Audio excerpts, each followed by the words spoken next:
Well, let me say what I want to say and be done with it. I think I once experienced a track in which the Savior returned, but I experienced it just briefly. So this is the first time he's talking about shifting timelines and the Savior returns. That could mean many things. Did he return physically, or is it just Christ consciousness in some way? Let's listen more. I am not there now. I'm not sure I ever was. Certainly I may never be again. I grieve for that loss, but loss it is. Somehow I moved laterally, but then fell back, and then it was gone. A vanished mountain and a stream, the sound of bells, and all gone now for me, entirely gone. He experienced something very briefly, and he says it was so brief he doesn't even remember if it really happened. One theory I have is that sometimes we want to manifest something, like going from here to there. We switch through different realities in order to get there, because it doesn't happen all the time, probably very rarely, that we jump from here to there with something like all of a sudden is completely different. There is some kind of path, or as Neville Goddard said, a bridge of incident that would get us there. So by going from one world to another, whatever he was manifesting, probably something subconscious, he may have crossed one timeline where that one thing may have been completely different. And unfortunately we cannot ask him because he passed. I think he actually didn't pass too long after this recording, and then he got out again. Or maybe he got in and then he was doubting it, and that doubt pushed him back out in some form because it didn't match his assumptions. So you see, when we shift timelines, let's say we want to manifest health and we gradually go there, then we shift through timelines where that thing, health, is slowly improving until we get there. However, in some of those timelines, something may have been completely different that did not happen in other timelines. Because, for example, I used to be so sure that Melbourne was the capital of Australia, because I often heard people say, like, oh, so many people believe Sydney is the capital of Australia, but it's Melbourne. And it was Melbourne. But now I shifted realities and now it's Canberra. And I'm like, well, I never heard of Canberra. And then I did a little research, and about 100 years ago, there was an argument. They wanted to choose a capital or a new capital. I don't know why exactly, but the two contestants were either Melbourne or Canberra. So there already has been this argument or decision between those two things, and I come from a timeline where Melbourne was the winner and now it's Canberra. So when I was manifesting, and honestly I don't really care about what the capital of Australia is, I'm not Australian, so I shifted timelines and I did not consciously, of course, manifest the change of the capital of Australia. Whatever I was manifesting at that time, I just was shifting through timelines, and that just changed. There are timelines where Melbourne, of course, is still the capital, and then there's somewhere Canberra, and since many people believe it's Sydney, there must be timelines where it is Sydney as well. So sometimes when we shift, something that we do not have on our radar might be very different. But I mean, Christ being there, of course, that would be a big thing, right? But let's continue to watch.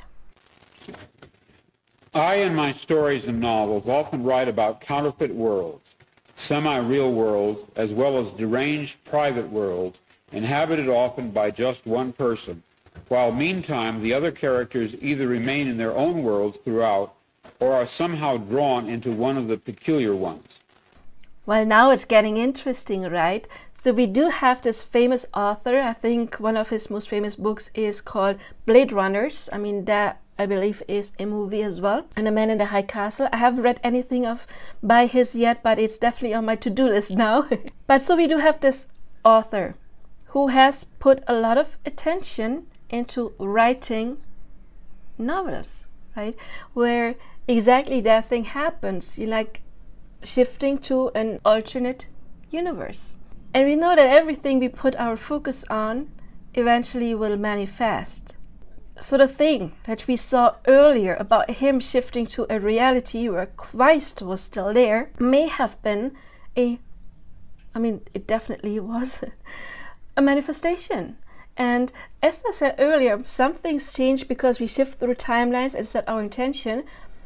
But the man who's always focused on shifting into another reality, even though he did not know that that was real or possible, but in this universe where nothing is impossible, managed to do that, to shift into a completely different alternate reality. But not to stay there, but to shift back. Maybe that was just an experience that he was craving, his soul was craving, but not to stay there, but to take it back into, but I don't want to say his old reality, because again, infinite ones, and probably not his old reality, because going there brings a big change, so that I don't think he would go back there, but somewhere else where he has that new information. And I mean, that is something that will completely change you, right? But I believe that that in fact was a manifestation.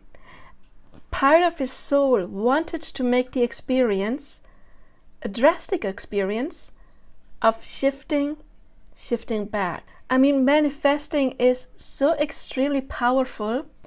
I once did a university term paper in philosophy.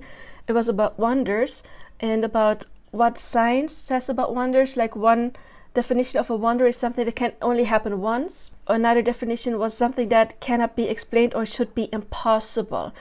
And I heard about this case. I mean, it's not a wonder. It's actually quite the opposite. It's quite tragic. And back then I didn't learn about manifesting, but then I remembered that story I had heard, and I was like, oh my God, that is manifesting. And it's about Roy Sullivan, who actually manifested being struck by lightning, I believe 7 or 8 times. I believe it was 7 times that were documented. So there were witnesses, doctor reports, medical reports, I meant to say, and 1 time as a child that was not documented. So he claimed it was actually 1 more time than it was actually documented. I believe that because we get programmed in early childhood. So if something like this happened, even if he didn't get struck by lightning, but lightning struck very close, and that still affected him because he was standing close, and not so much that he got severely hurt, but he felt it in his body, then of course that would leave a major impact on him that could then manifest in getting struck by lightning again and again and again. And then he got struck by lightning the 2nd time, and of course he was really scared, and then it happened all over again. He actually once said that he saw like a cloud following him, and he was so scared of being struck by lightning. And law of assumption, right? I mean, I don't remember the exact numbers of getting struck by lightning. Is it like 1 to 1 million? Then the odds of getting struck twice would be like a 1 million times 1 million, which I believe is like a 13-digit number. And I can't even pronounce that number. And then the odds to be struck by lightning again would be like a 19-digit number. And the odds to be struck by lightning again, like a 25-digit number, like a 1 with 24 zeros or digits after that. And it is mathematically impossible to be struck by lightning that many times. But it's not impossible when it comes to manifesting. So we can manifest the craziest things. And I believe that, yeah, the author who put so much focus and energy into creating worlds, there was probably, while writing, I mean, when you write a character, then you really identify with it. So he probably saw himself while writing in those other worlds, and then it manifested. So boom, wow. So let's continue watching. This theme occurs in the corpus of my 27 years of writing. At no time did I have a theoretical or conscious explanation for my preoccupation with these pluriform pseudo-worlds, but now I think I understand. What I was sensing was the manifold of partially actualized realities lying tangent to what evidently is the most actualized one, the one which the majority of us, by consensus gentium, agree on. What was there first in this equation? Did he sense it or did he create it? Of course, it could be both. I mean, our higher self knows that there's multiple realities. So of course we can sense it, because that is information that is within ourselves. But at the same time, when we focus on it, we make it grow. So I think it's like a dance between two things, but I believe it is more like, yeah, having the sense, but then by writing, creating that shift, manifesting that shift. And let's continue.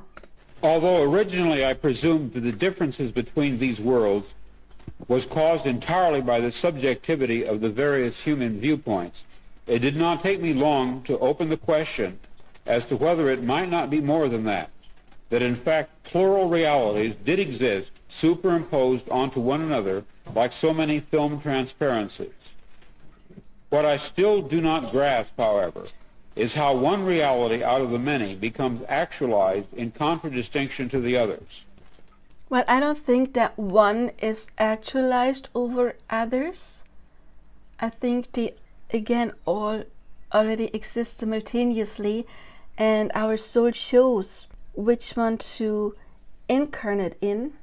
Or maybe it is, you start at the lowest, and then once you have your experience there, you shift. So maybe there is something that your soul shows prior. Maybe your soul shows a specific one prior, or it really is that we shift. And maybe that is what some spiritual people think with reaching their last life. It is kind of like completing that cycle. Or as Neville Goddard called it, we're going to talk about that later, the wheel of recurrence. But I don't think one is actualized over another. They all have the same realness to them. It is just a matter of fact, which of these tracks, how he calls them, is your conscious mind in? What are you experiencing now? But I don't think that some have more weights than others, because that, I believe, is very strongly connected to ourselves, the world we create for ourselves, and then meeting other people in those timelines. But even if you are not in some timelines, it's not less real for others, at least. But let's continue. Perhaps none does. Or perhaps, again, it hangs on an agreement in viewpoint by a sufficiency of people. I don't believe it matters how many people believe that this is the reality. The other one still exists. I mean, it's like the radio again, as I explained before. Just because a sufficiency of people believes that, the rock channel is the one channel, the only one you can listen to because the other ones are trash, doesn't mean that the other channels don't exist. And then there's, of course, some people who would prefer the, rap channel or the hip-hop channel or house music channel, pop channel, whatever it is. So there is, of course, a consensus about which one is the best and which one is the one. But all are broadcasting at the same time, and you just tune into the one that matches you. More likely the matrix world, the one with the true core of being, is determined by the programmer. Well, I don't believe that there's one matrix world. There's not one reality, as I just tried to explain. I mean, it's my assumptions. I may be completely wrong, okay? It's just my belief, my assumptions, is that it is all very fluid. It's not one. They're all there simultaneously. He or it articulates, prints out, so to speak, the matrix choice and fuses it with actual substance, the core or essence of reality, that which receives or attains it, and to what degree. That is within the purview of the programmer. This selection and reselection is part of general creativity, of world building, which seems to be it or his task. Okay, creation is finished. So spirits, or a higher part of ourselves, created all of these worlds. When I say we consciously get to choose, of course we cannot consciously choose every single detail, because that would be way too much for us to grasp. But we can select, like, okay, I want that career, I want that specific person, I want to look that way. I want to experience that certain thing. And then there is this higher part of ourselves working with probably our subconscious mind, reading our assumptions to select the reality that matches best what our assumptions are. Some may be completely subconscious, others are more conscious, and all of them we can change, because once we do realize something that we either like or not, once we notice something, then we can, of course, actively reprogram and change that. But it's not an outside force that is choosing for us. It is a higher part of ourselves. Sometimes, of course, it may feel like I am the victim in the situation if we have not learned about manifesting yet, and we're constantly confronted with, let's say, being victimized in some kind of not so healthy relationships. Then it is, of course, easy to say, okay, there's someone doing something to me, I'm the victim here, instead of taking responsibility for, yes, in that timeline this happened, it's already been created, because my soul wanted to experience every possible experience, the dark and the light, and I don't want to experience this anymore. So instead of blaming the other person, I need to change that to shift into the light. So yes, it can feel like there is something outside of us, because many people would think, well, if I can choose, why would I choose that for myself? Why would I choose that life for myself? But in fact, we do. It is something that higher part of us shows working with our lower parts. By lower, I just mean the subconscious mind that has stored all of our assumptions.